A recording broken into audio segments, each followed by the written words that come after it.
Hey everyone, this is Pallavi, and today we are diving into the 28th game of the book, The Most Instructive Games of Chess Ever Played by Irving Chernev.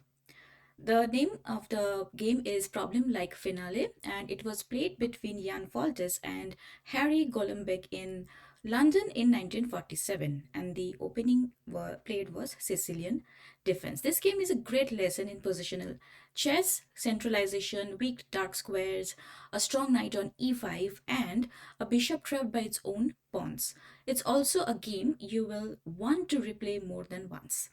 As Leonard Barden put it, the whole game runs with a smooth logic characteristic of the greatest masterpieces.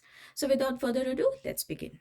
So I started with e4, c5, knight f3, d6, d4, c takes d4, knight takes d4, and then knight f6, knight c3, and now black played g6. One of the most exciting lines in chess, the dragon variation of the Sicilian defense. Now white played bishop to e2, bishop g7, bishop e3, and then knight c6. White castled on the king side, black also castled on the king side. If instead knight g4 and then bishop takes g4, bishop takes g4, then knight takes c6, bishop takes d1, knight takes d8, and white wins a piece. And instead of bishop takes g4, if black captures, bishop takes d4. In that case, bishop takes c8, again white wins a piece. So black played castle, and then white played queen d2, and then black played knight g4. d5 would still struggle, following knight takes c6, b takes c6, e5, and then knight d7, and then f4 supporting e5. Now white keeps lasting pressure on the d4 and c5 squares. So after knight g4, white captured bishop takes g4, and then black also captured bishop takes g4. Now white played f4, threatens to play f5, shutting the bishop out. Now black moved the bishop back to d7, and now rook a d1. Black played king h8, h3, and then f5. Now white captured e takes f5, black captured g takes f5. This capture blocks black's bishop, and it isn't the best choice. The simpler bishop takes f5 would keep the position more open. Black likely played the g takes f5 move to keep both the bishops. So after g takes f5, white played rook f e1, ready to push in the center, e-file ideas, and improving pieces. Queen e8, knight d5. Now the knight steps aside with tempo, clearing the way for a c pawn that turns out to be decisive. Queen f7, c4, which is supporting the knight as well. Now white's moves are simple and strong. They're hard to stop because they don't create immediate threats. Only later when white controls key squares do real threats appear. Now black played rook a c8, knight f3, and then h6. Now white played c5. White threatens to trade pawns, leaving black with a weak d pawn that won't last long.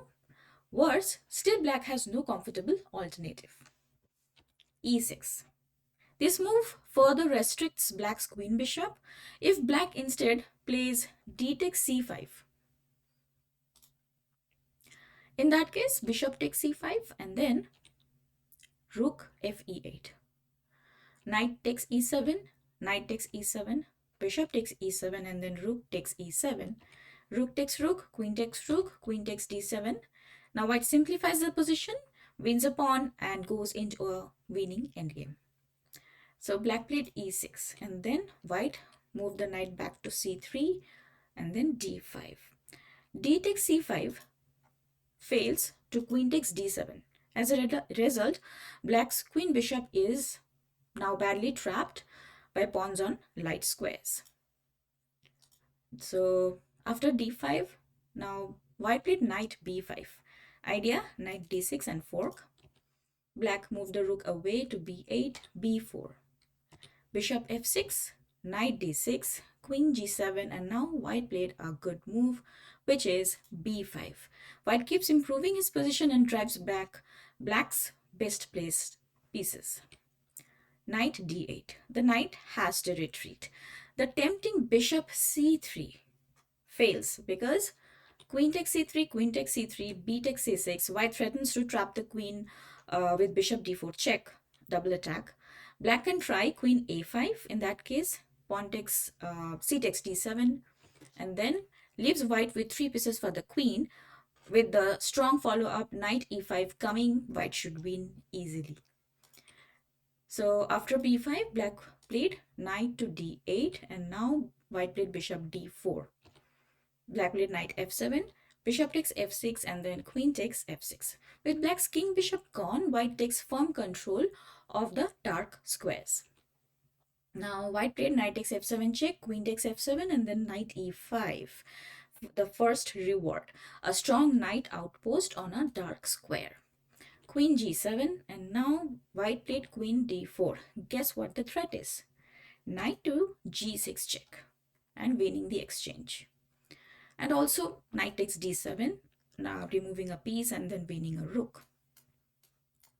So after queen d4, now black played king h7, white played c6, rook g8, threatening queen takes g2 checkmate. White played rook d2, simply saving the checkmate. Now black played b takes c6, and then queen takes a7, pinning the d7 bishop, which is doubly attacked right now. Black played rook b d8. Now what if had black played rook g d8? In that case, b takes c6, bishop e8, queen takes g7 check, king takes queen, and then c7, and white simply wins. So rook b d8, and then white captured b takes c6.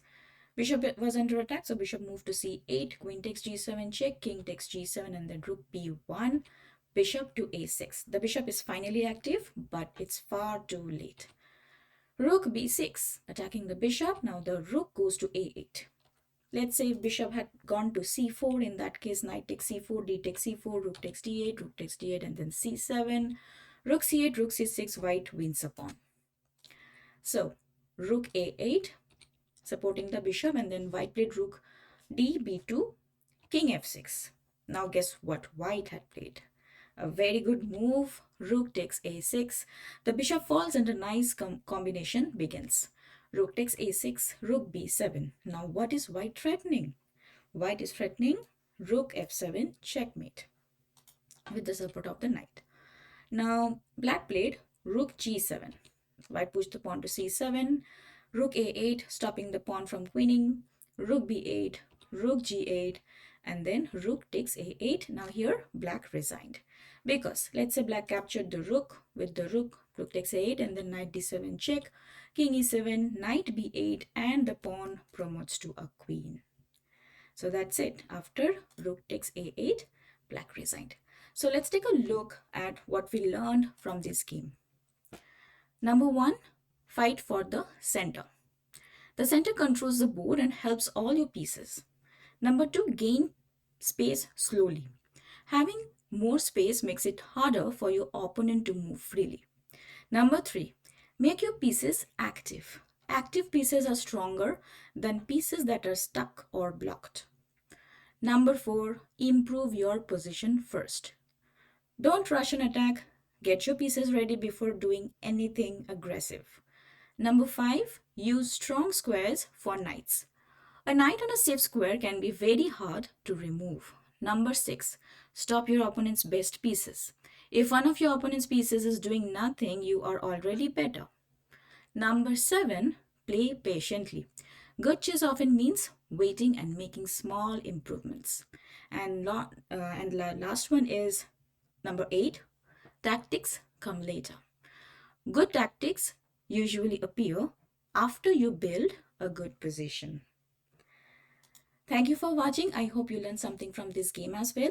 Please don't forget to like, comment, share, and subscribe to my channel. I'll see you in the next video. Thank you. Bye-bye.